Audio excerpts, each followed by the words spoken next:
Welcome to the Executive Lounge with me, Nhyira Addo. This is your thought leadership program that brings you insights from the work and lives of men and women who have scaled the daunting heights of starting their own businesses or managing institutions, both here at home and around the world.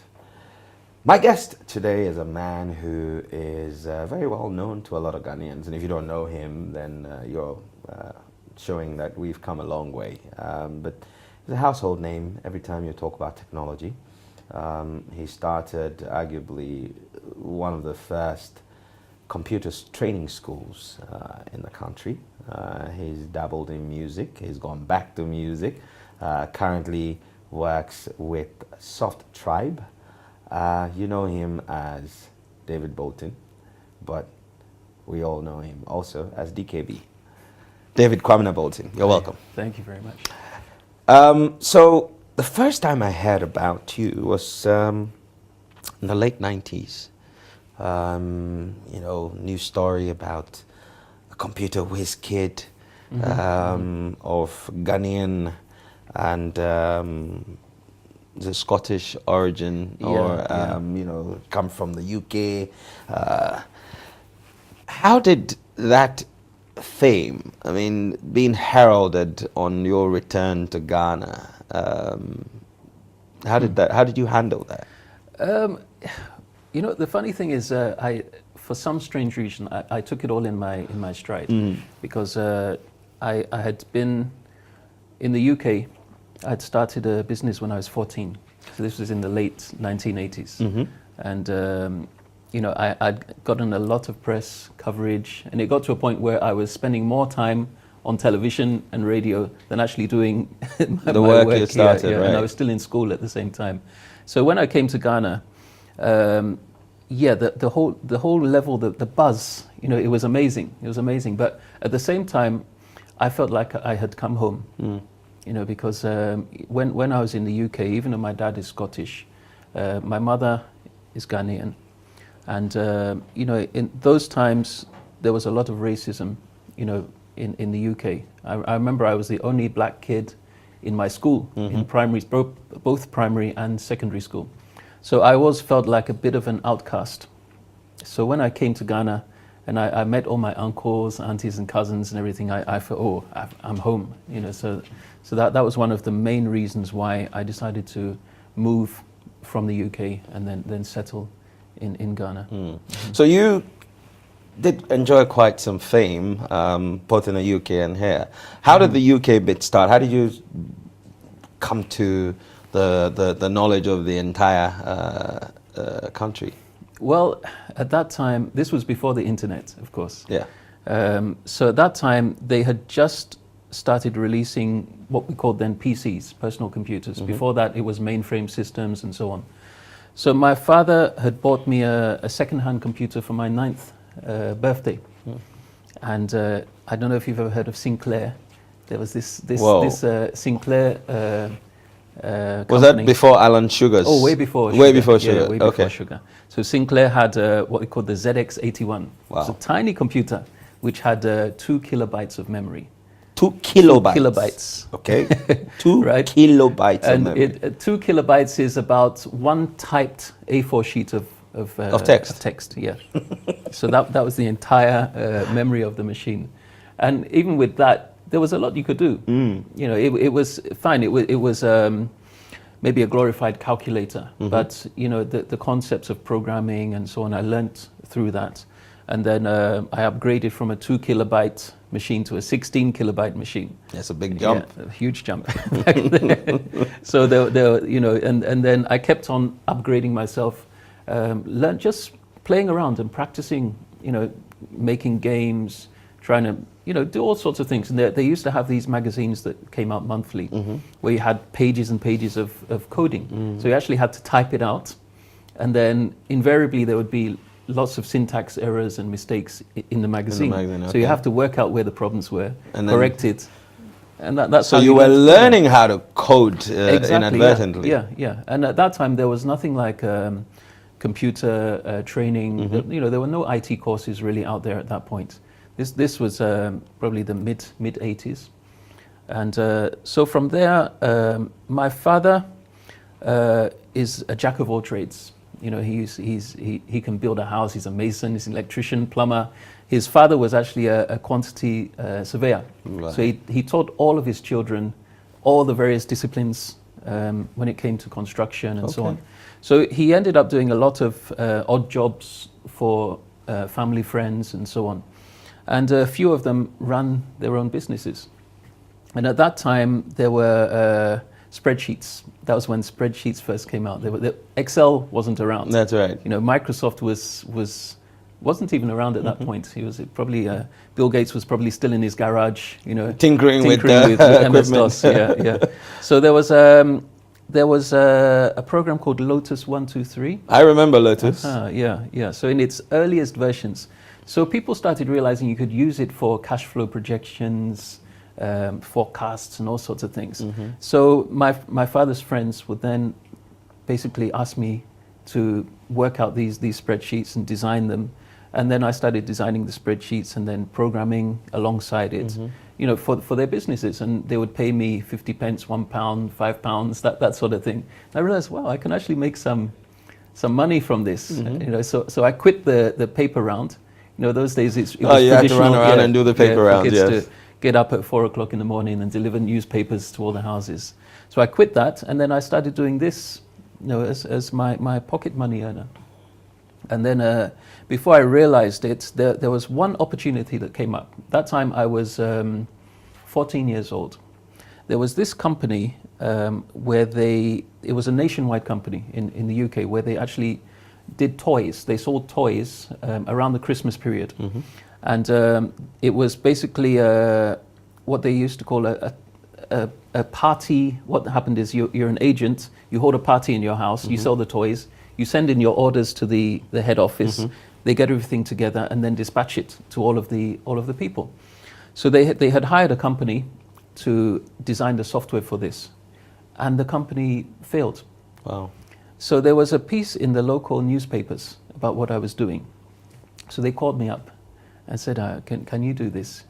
We're about to go live with our Christmas distribution. You've got 2 weeks. Wow.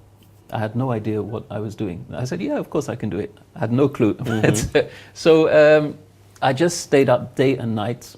I was still at school, and I managed to do it. And it was a great success. You know, they ran their company, and at that time, they were doing a turnover of a few £1 million. Wow. You know, over that Christmas period. And I think I got paid £5,000. Wow. For that job. At 14? At 14. And I'd never seen that sort of money. In fact, my father had never seen that sort of money. From one gig? Yeah, from one gig. So I remember I bought my dad a car, bought my mum a washing machine, a microwave. That was when microwaves had just been, you know, invented and released onto the market. Bought a washing machine, microwave, cooker, and that sort of thing. And I felt really proud of myself, that I've got this. And my dad used to drive me around with the car to the clients. And then obviously it snowballed from there. You know, when people heard that I'd managed to do that, then there was a lot more press coverage, and a lot more companies then started calling me to develop software for them. So that's how the whole bug started. Yeah. That was it. So would you say that you ended up doing what you do by design, or by nurture, or by nature? You know, I always ask myself that question. Sometimes I feel like it just happened, but then I was definitely following my passion. You know, for me, when I was behind the computer, you know, I felt like an artist. I was creating something from a blank slate. You know, you're actually creating something that affects a business. It actually helps a business to make money and carry out their operations. So it felt like I'd really achieved something, you know, and it was a really good feeling. And then it also counteracted that inferiority complex I had, because being different from everybody else in school, you know, I felt like I had to try twice as hard as everybody and you know, outperform everyone. So I ended up outshining all of my schoolmates. And so suddenly you weren't just different, but you were just the bright spark. Exactly, yeah. Okay. Yeah. So that kind of helped build up some confidence. And then, it just kept on growing and growing. So let's take a trip across the Atlantic. You moved to Ghana, I think, in 97 or 1990. 1990? Yeah, I was 17 at that Oh, time, wow. yeah. So in 1990, you moved into Ghana, and then you started at David Kwamena Bolton School of Computing. School of Computing, yeah. I remember the location today in the industrial area. Right. And at the time, we were just evolving. Why did you feel that Ghana would be a great place to settle, apart from the family ties? It was virgin territory, right? And all of a sudden, I didn't feel like I was trying to prove myself to everybody. I felt like I could actually make an impact and improve the lot of everyone within the country. There was virtually no computer literacy at that point. So that was what drove me to open the school in the first place. That I felt if I can teach people and give them a little bit of what I had managed to learn myself, that it could impact, upon the nation. So the school was one thing I was doing. I was also developing software for the first contract I won here was Ghana Civil Aviation, where I wrote the entire software system for the airport. So it managed their payroll, their inventory, flight safety, billing of all the airlines when they landed, took off, and parking and all of that. Okay. So that and that was a complete network system within the airport.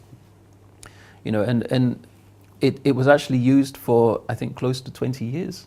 So I was amazed, Wow. when we finished it. And then I actually had the IT manager came and told me, we used that system for, I think, 18 years before they then replaced it with a newer technology. Yeah. Fantastic. So you trained people, and I think there are a number of people that I know who have gone on to do great things in terms of in the IT space, and did learn under your tutelage. Right. Did you envisage at the time the success of what you were doing in setting up and starting the school? I didn't. At that age, I was 17 or 18 years old, and there's no way you can think so far ahead into the future. So I was just enjoying the moment. I was really into what I was doing at the time. It was great having people coming into the school. You see, the classroom is full of people, and I was actually employing people. At 18 years old, I had a whole staff of teachers, administrators, and so on, and it was a great feeling at the time. But now looking back, I have people today who will say that, I was at your school 25 years back. I was at your school, and now I'm the IT manager of this bank or that organization. So it's a great feeling knowing that I've had that impact on people's lives and careers. Yeah. Now, I'm intrigued by technology, human development, and education. Let's find a nexus for all three. Recently, the UK has changed their curriculum and insisted that children started learning programming from, I think, as early as 5 or 6. Yes. Where do you think Ghana needs to relook or look at how we teach technology? In fact, whether we should teach technology and in what form we should? Well, you see, now technology has infused every aspect of life. You can't do anything now without being on the internet, without having a smartphone. Everything you touch, the car you drive, it's all computer controlled now. Your microwave, your cooker, everything. Everything now has some embedded coding. Which basically determines how the equipment is going to operate. So it's important now that we need to break away from that traditional thinking. It's not about teaching people how to be masons or teaching people home economics. Fine, it's important. But look at where the world is going. If you're not computer literate now, you're not going to find a job. That's the reality of it. You're not going to get a job. Even if you want to be a mechanic now, you have to understand how to diagnose a car's ECU. Which requires a computer. Yeah, it requires literacy. a computer. Yeah. You see the thing. So instead of us just being content with being users, why can't we be the creators of this technology? They're doing it in India. If we look at, fine, we can say, okay, we're a former colony. So are they. You see the thing. But they took a firm decision that they were going to invest into teaching of technology. And they started by, tooling up the universities so that they churn out coders, computer developers, software developers and so on. They just churn out thousands and thousands of them. You see the thing. And if you churn out 1,000 software developers, maybe 100 of them or 10 of them will be the bright sparks. One of them could be a Bill Gates. One of them could be a Steve Jobs. You see the thing. And because they're focusing on doing that and they've put systems in place, they're successful now. If you can't talk about the IT industry without mentioning India now, because everything is being done there. Well, it's evident even in Silicon Valley. Yeah. A lot of the top jobs are held by Indians. Exactly. And why can't we do the same?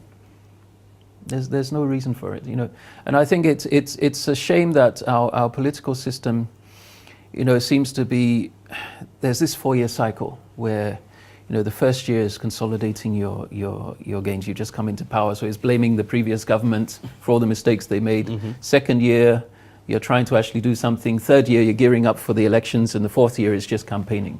So there's no real thought to a long-term strategy. That's a real problem, and we focus too much on petty politics. I would say that if a government comes in and says that we're going to focus on this one thing, whether it's agriculture, whether it's technology, whether it's sanitation, and we're going to focus and get it right. So at least that would be one thing that we've ticked off and exactly. taken off the list. And you see that things will snowball from there. But you do a little bit of this, a little bit of that, and nothing is really done properly, and then you backslide because you're focusing on something else. And and we seem to be just treading water. It's unfortunate. If we got some of these things you talked about right, if you would hazard a projection of what a Ghana that's harnessing the potential of its human capital and technology, paint me a picture of what that would look like if we got that right. Man, it would be something. It'll be something else. If we can shine in a certain area, you see the thing that it's I don't know. I'm frustrated. I'm frustrated because there's so much talent. I mean, we run a software company. We've run it for 25 years plus now, SoftTribe. And, the amount of programmers we've had coming in, both from university, those who just sat in their bedrooms and learned coding like I did, and the amount of intellect and creativity that they have. And then you find that 3 or 4, 5 years down the line, they get frustrated because if there's a big contract from government, to implement some software solution, the first place they look to is outside. You see the thing. So the tender will be given to a foreign company when we have the ability to execute it perfectly within. Incidentally, whilst businesses in Ghana were being overlooked for contracts, SoftTribe was elsewhere across the continent actually doing similar projects. Yeah. How does that make you feel? Sad. I mean, it's sad that we had to look outside our borders when there was so much we could have done. I mentioned the civil aviation contract we did, and look how long the project lasted, the effect of that project. But then when it was replaced by a foreign system. Wow. You see the thing. So that's the sad fact that we've actually gone backwards in our thinking. Because that would have allowed for an upgrade. If you had to go back and rebuild or retool, that meant that you were continuation of the knowledge that you had used in the beginning. That's the thing. That's the thing. That's a real shame, if you ask me. It is. All right, so we're going to take a break now, and then when we come back, we'll have some more conversations about technology, and then we'll dive into how you decided or found out that you could also do some music. Sure. All right. This is the Executive Lounge. Don't go away. We'll be right back. Welcome back to the Executive Lounge with me and my guest, David Kwamena Bolton. He's a technical director at Soft Tribe and also founder of DKB Studios, which we'll get into in a moment. And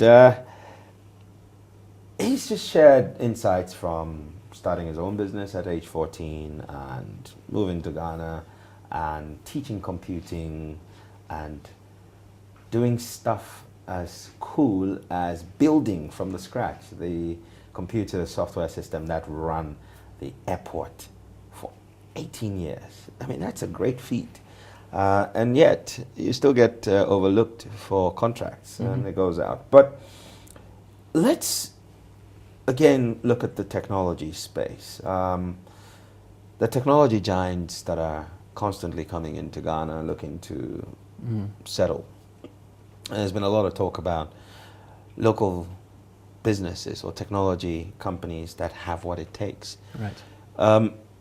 In the absence of government contracts, could these technology companies grow and have massive footprints like the foreigners who are coming in? Well, they could grow, but then you see, our limiting factor in Ghana is our population. You know, so it's always a problem in terms of the private sector. You know, when as a Soft Tribe, we didn't touch the government sector for, I think, about 15 years from when we started, and we were doing perfectly fine. But you see, if you take, for instance, payroll systems. Now, a multinational company like Guinness or Unilever or so on, they employ a couple of thousand people. You sort of think government employs over 500,000 people. You see, so the discrepancy between what government is doing and what's happening in the private sector is so huge that once you start dealing in the public sector arena, it's you have to tool up in terms of number of staff, in terms of your resources and so on. So it becomes difficult then going back to only having private sector contracts and so on, because then it means you have to downsize considerably. The game, however, is changing because technology now is becoming mobile based, it's becoming apps and so on. So in terms of software companies now, we're having to change the way we think in the sorts of solutions that we're putting out there. You see, so right now, theoretically, there's no reason why WhatsApp couldn't have been created from Ghana, you see the thing, and made a worldwide phenomenon. The technology is not the limiting factor. However, you know, you need to have an enabling environment. Okay, and for you, what would that be? That would be a government basically saying, okay, we are going to invest in the software industry. We are going to encourage new startups. We're going to say that, okay, 50% of all government projects will be given to local companies. We're going to exclude, in the same way that they've excluded petty trading and so on from being handled by foreigners. Why can't we do the same in the software industry? And then that will force, you know, the growth of the industry. There's a huge pool of potential developers out there, you know, and if it's like anything, if I see that, okay, if I work at this for 5 years, I have the potential of earning this amount of money, of being at this place in society, you know, being a respected professional, you know, definitely it's going to grow the industry, but it needs to have, because government is by far the largest spender, they have to, you know, make a firm decision that they are going to invest in the industry. No, coupled with the fact that, in my opinion, that would also improve the confidence that we have in locally made products. Exactly that, yes. No. Yes. So when you win tenders outside of Ghana and you're executing these jobs, what are some of the reactions of the people who are giving you the business to do? How do they feel about a Ghanaian company doing work in their neck of the woods? You know, the funny thing is, in most other African countries, the fact that you're from Ghana, you know, there's a huge amount of respect that comes along with that. You know, sometimes it surprises me. There's a huge amount of respect, particularly in places like Nigeria, Sierra Leone. We do quite a bit of work in Sierra Leone, Liberia. You know, but those sorts of countries, there's a whole lot of respect from being a Ghanaian-based company. You know, more so than yeah. It's like the old saying of the prophet not being respected in his hometown. So that's the fact of the matter. Okay.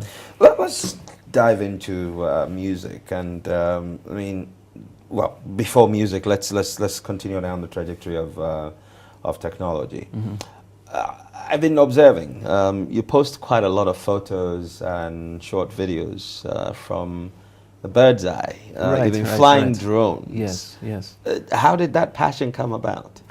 Well, I've always been in love with aviation, and you know, when I came to Ghana, that was during the PNDC era, and it was actually at that point it was Chairman Rawlings. That's right. That invited me to Ghana. Okay. And you know, I had the opportunity then to fly around a lot with him, and you know, I actually learned how to fly real aircraft. Oh, wow. But before that, I was actually building model aircraft, radio-controlled aircraft in the UK. That was my hobby.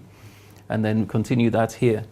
And then over the years, the technology, you know, as I say, every area of life, technology has invaded. So even now with drones, you know, drones basically use the similar technology that's used in smartphones now, where you have GPS, you have gyros, so that between the two of those, the drone is able to fly itself to a certain extent. It can hover without you touching the controls. It's all technology doing that. Then you can attach cameras to the drones. You can attach not just ordinary cameras, but infrared cameras, cameras that see different spectrum of light. You know, it's actually possible to use a drone to look at a cornfield, and using a special camera, you can tell the health of that cornfield. Wow. So you can actually predict 2 weeks prior to there being a problem in the field. That's amazing stuff. And then apply whatever fertilizers or water that's needed to prevent any problem from occurring in that field. You can use the same drones for crop spraying, obviously for surveillance, you know, the fights against galamsey and all of these sorts of things, deforestation. You know, we are limited in terms of our naval capacity. So you can use these relatively inexpensive drones to be patrolling the coastline. You see, in search of illegal fishing and so on. And because they are transmitting the data back to the operator, you know, you could then target specific areas. You sort of thing. So there's so much that can be done. So we've been doing a lot of research and development in that area over the last few years. And again, putting out proposals to government. Oh, you have? Yeah. I was just about to say, I mean, and how's that coming along? We're still working on it. But, you know, again, sometimes the people making the decisions, they're not technical people. So there's a recent case where I think they've gone and bought a number of consumer drones. I think, is it about 150 or 200 consumer drones against the fight for galamsey. Now, these consumer drones can only stay up in the air for 20 minutes at a time. It's the wrong type of aircraft for the application. Whereas we've developed drones that can stay in the air for 4 hours. We have a drone that I could fly from Accra to Cape Coast and back. Wow. And still be in contact and be recording everything. You sort of thing. So the stuff I see you post, you don't, you know, I mean, I bought a small drone recently, flew it once because I lost it, and I had to go and find it. But I mean, the little I know, it suggests that you have to be within a certain distance from the drone to be able to control it. So what you're saying is that you can sit in Accra and send a drone to Cape Coast and back. Yeah, technically now the technology is available for me to sit in London and fly a drone in Australia. and be in complete contact. Wow. You know, so right now the technology is not the limiting factor. It's our minds that's limiting us. So, did the government know about this before buying those drones? Well, they know about it. They know yes, about yes, your yes, solution? yes. Okay, yes, all right. yes. That's interesting. Anyway, well, that's for our audience to make up their mind on what to think. But it's without mincing words, it's appalling. So you've been working on doing quite a lot of research and development in here, and the applications you list is just immense. For me, agriculture. Yeah. You know, for the forestation, galamsey. So beyond these, I hear, again, there's another company, I think it's called, not too sure what but they deliver medical supplies. Would you have been able to do that with your? Yes. It was actually part of our proposal that we put forward. You know, there are cases where, for instance, if let's say you need to run blood tests, you know, in rural areas, you could actually put the samples in the drone, and these drones can be flown autonomously, and it could be flown to the nearest medical center, have the results, you know, the lab tests done there and then, instead of having a motorbike, you know, traverse, and then by the time it gets to the sample is degraded, and you can't get a proper test result. You know, there are actually, and the funny thing is, there are actually foreign companies operating drones in Ghana. There was one, a UN funded operation where they used drones to deliver condoms in the north of Ghana. Wow. Is it a thing? So the drones were flying over and then dropping condoms it's in villages in Ghana, and it's something we can do. I mean, there's you know, as I say, the technical expertise is within the country.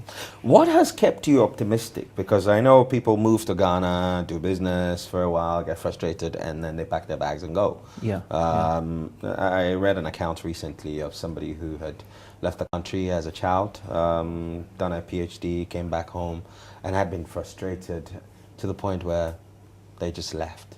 Yeah. How do you keep going? I have a lot of friends who have done the same. I must admit, I did it myself. You know, at one point, I think, as I say, I came to Ghana in 1990. Around 97, you know, I got so frustrated because things were just, you know, simple things that shouldn't even require a second thought were not happening. So I said, no, I felt like I was wasting my life. That's a period in which your friend was president. Yeah. And that didn't even matter. Unfortunately not. Wow. Unfortunately not. You know, and I mean, it shouldn't, but so that was the period in which you left. Yeah, I actually went to him and told him, and you know, I had to get his blessing because, you know, he had asked me to stay on, and that's when you realize that the president alone is not all powerful. You know, even when it's even when they started off as a dictator, if you like, you know, that it's the system, you know, and if the system cannot be changed by one person, it requires a cultural change. You know, we have to change our mindsets, and unfortunately, it's not happening. You know, it's a shame where you still get stopped by the police and, you know, and asked for money. You know, it's so disheartening. And, you know, I get a lot of people from outside coming in to visit me, and it's embarrassing. You know, if you have someone from America, you're taking them around town, and then you get stopped by a policeman, and the first thing is, oh, it's Friday, you know, we there for you. It's your job. You're getting paid to protect us. You sort of think. So that idea that if I don't give you something extra, you're not going to protect me, then it makes you feel very unsafe. You know, and it's very embarrassing when you have foreigners because they've obviously heard about this sort of stuff. It's embarrassing when it gets confirmed. You know, so we need a complete change. We should be proud as Ghanaians. We should be proud of ourselves that I'm a policeman. I'm probably one of the most respected members of society. Everybody should look up to me. I shouldn't demand respect. I should command it, because I know that if there's a problem, I'm the person who's going to solve it. by following the rules. You sort of thing. And unfortunately, it's a cultural thing. I happen to be a chief and I was the chief of the late Professor Atta Mills, Ikumfi. Okay. I was installed again when I was 17 years old. And you realize that it's so pervasive that it's ingrained in us as Ghanaians that you have to look up to one big man to provide everything for you. You sort of thing. Instead of looking at how do we work together to uplift our whole community. And it's a fight I'm constantly having with my people. Mm-hmm. That look, let's think of what we can do. Let's not think about what Nana is going to do when he comes to the village, and what food or what money he's going to bring. No, because you'll forever be in that same hole. Climb out of the hole. Be proud of what you can do for yourself. How do we create that mind shift? It has to come by one enforcing. Look, we have all the laws there. All the laws are there. It has to come by enforcing those laws, and making sure that the right thing is done. And unfortunately, we have this habit in Ghana of turning everything into a joke. You see, if you look at this whole football scandal, I'm not a fan of football, but it's something that I think the whole world has heard about. And all you realize is that everybody's making jokes about Nyantachi and so on. It was a very serious matter, a very, very serious matter. And we shouldn't be joking about these things, because the moment you turn it into a joke, it diffuses the anger, diffuses the pressure to make a change. So I think we need to start taking ourselves seriously in this country. Okay. What else? And then also realize that Rome was not built in a day. Right. You think that we're impatient? Yes, we are. Could that be because maybe we see other people maybe climbing fast and we're wondering? I mean, one example that comes to mind is Rwanda. We all sat here, we watched CNN, and we're appalled by the genocide. And so they've gone into the abyss, they've climbed out, and they're shining. They're shining, but it didn't take 1 year or 5 years. Okay. You see that there was maybe for them, the genocide was a terrible, terrible thing, but I think it also reset the minds of everybody. That look, this is how bad it was. We almost lost the country, and then it took that horrible, horrific experience to change the way everybody thought, and said, no, we can do things better. We don't want to repeat this ever again. And if you see what's happening now, you have the Volkswagen plant that's just been opened there. In fact, in terms of drone development, that's one of the most advanced countries in the world. They've opened their doors to drone development. So they're already using drones to deliver blood and medical supplies and all sorts of things. It's amazing what they're doing, and we can do it. There's no reason why not. Absolutely. All right, now let's jump into music. So, is this a midlife crisis, or something that you've always wanted to do?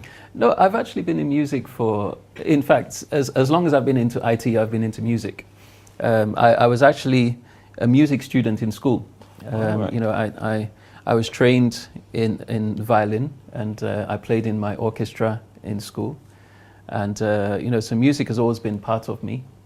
And then even if you look at some pictures I have way back when I was about 12 or 13, I had my computer and I had my keyboard. Right. So and that fusion of technology and music has been going on for a long time. So I had my first studio when I came to Ghana. I came along with a studio. Okay. Sort of thing. And back in 1992, I actually performed on set with Public Enemy, Stevie Wonder, Dionne Warwick, and so on when we had Panafest. That's right. So I've always been into music, but it's something that's it's kind of been in and out. In and out. Yeah, but it's always been my passion. Right. It's always been my passion, and now more than ever, technology basically is driving music forward. Right now, if you looked at a studio we had back in 2000 when we were producing albums for Abrafo, VIP, Abriwanana, KK Fosu, all these people. Our studio was full of racks and racks of hardware. Now that same studio, in fact, a better studio is just one PC, with software, and you just got one microphone, you got the PC and some speakers, what we call monitors, and you can produce better work now than you could then. So long as you use the right theory behind it. Yeah. Fantastic stuff. And you have a single out.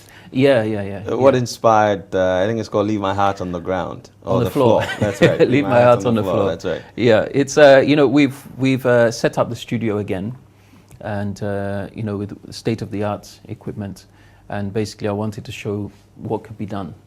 So I'm working on an album. So we put out a single. It's a reggae lovers rock tune. Yeah. So again, I'm not trying to compete with the Kwame Eugenes of the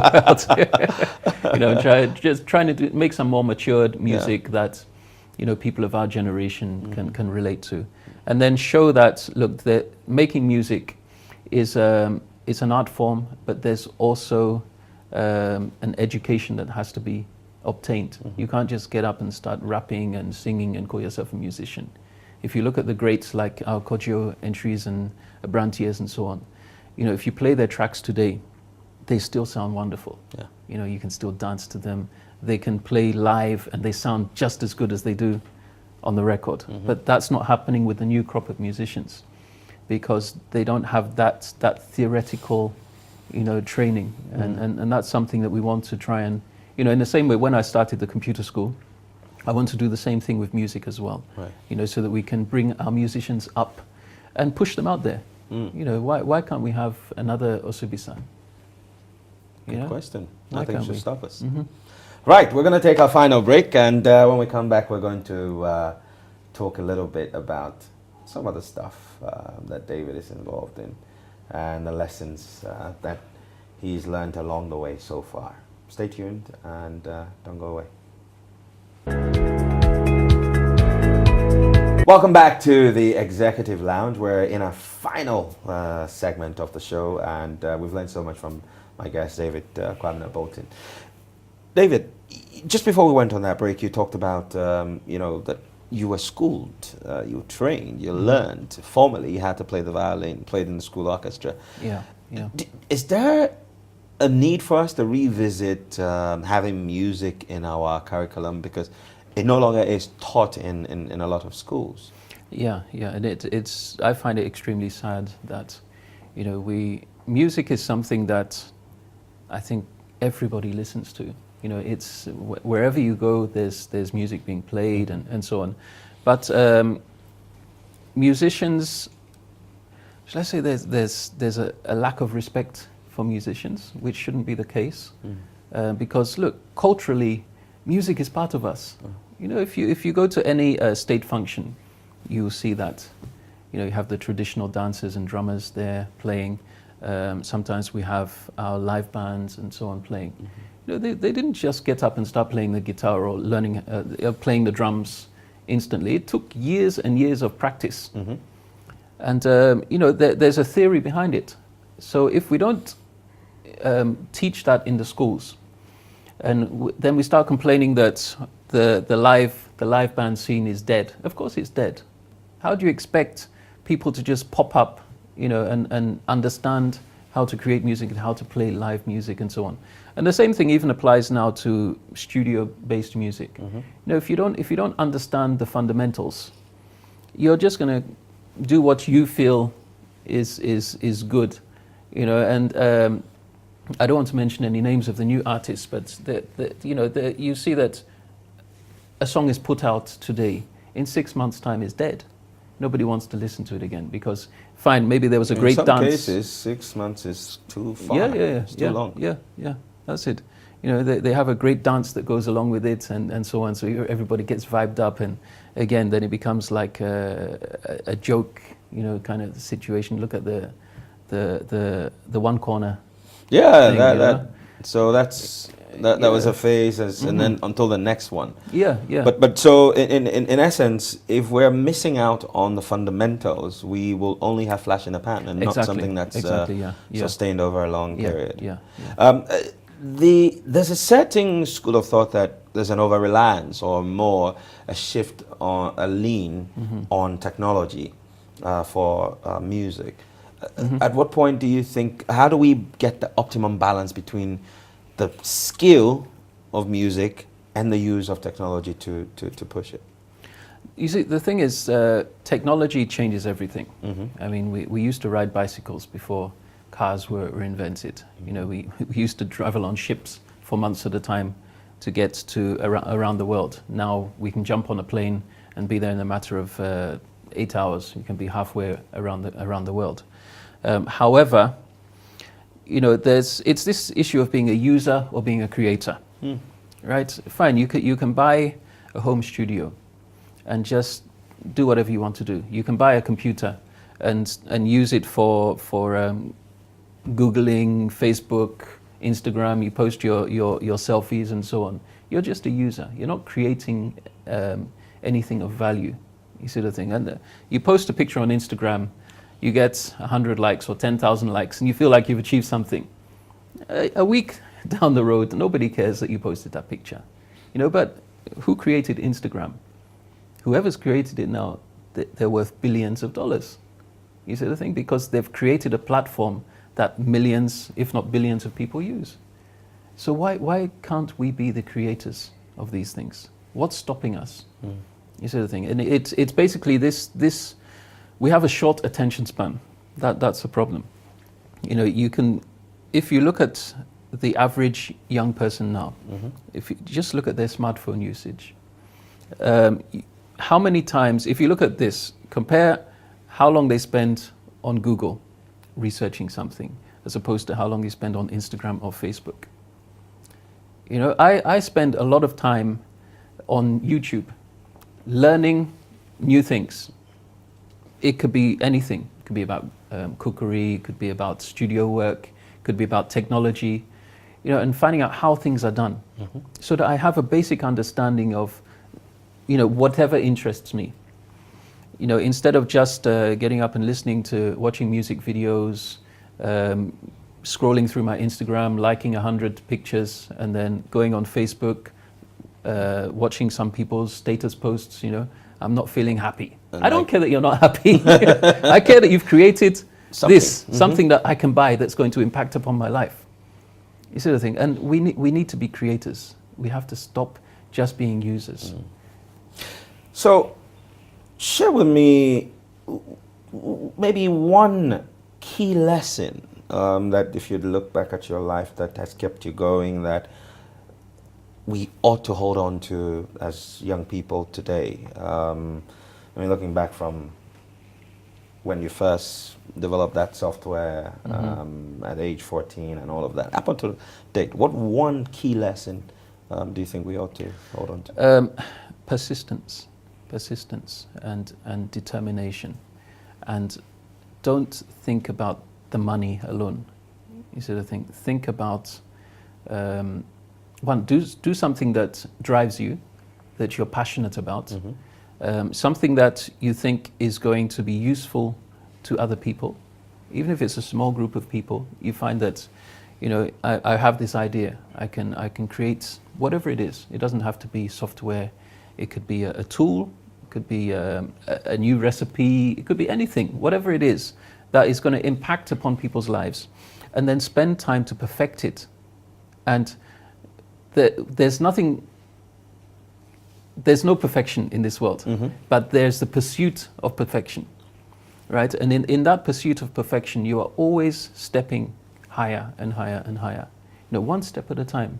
Sometimes you'll find that there's a huge breakthrough, and that's when you become world famous. You see the thing, that something, you know, you've done something, and then that's when you get all the accolades and hopefully the money and something that can sustain you for the rest of your days on the earth. So it's about being consistent, being persistent, and being disciplined, you know, and focus on something. So, as you said, Rome wasn't built in a day. So the money Exactly. will come, but Yeah. that shouldn't be the first thing you look at. Yeah, yeah. That's Fantastic. Well, David, thank you so much. Thank you And too. Thanks. it's been an awesome conversation. And we're grateful that you shared your experiences with us. Great. Thanks. Thanks. So I have 5 lessons I'm taking away from this. Number 1 is that practice indeed makes perfect, or it pays off, really. That if you would look at David earning £5,000 from his first major gig at age 14, it's easy to think that he came by that money from one project. But that project had been in the making since age 9 when he had his first computer. And so it takes time to be great at something. And if you're looking for value in life, you don't walk around thinking that your first job will build you a house. It's going to take a while to be able to make that money that makes all of that breakthrough happen for you. And what that means is you keep working at it. Number 2 is that you should become a creator, not just a consumer. Produce something. It's okay for all of us to consume the things that other people have produced, but imagine that if you also produce something of value that other people consumed, then you increase the overall productivity of the community or the environment within which you live, and you add value to other people's lives. Number 4 is dedication. It takes dedication to sit behind a computer all by yourself, teach yourself how to code, and eventually teach other people how to code and build software programs that sustain critical installations like an airport. And so you must remain disciplined if you want to be successful in life. Number 4 is that don't be afraid to go beyond your own borders. If no one respects what you do here at home, look for a place where it's going to be accepted. Keep looking. You'll find it. And when you do, you'll be respected at home too. And the final thing is from the concept that drone technology can be used for several different things, I think you should constantly ask yourself, what else? What else can this thing I have do? What else can I do with this skill that I have? What else can this product achieve? What else can you do with this life that you have? It's been fantastic having you watch the Executive Lounge. And thank you, David, once again for joining us. My guest has been David Kwamena Bolton. He's a technical director at SoftDrive and founder of DKB Studios and an all-round cool guy. Thank you for watching. Thanks to the crew and our friends at Villa Monticello. I'd like to say adios. Until the next time, go forward, make rain. Shalom.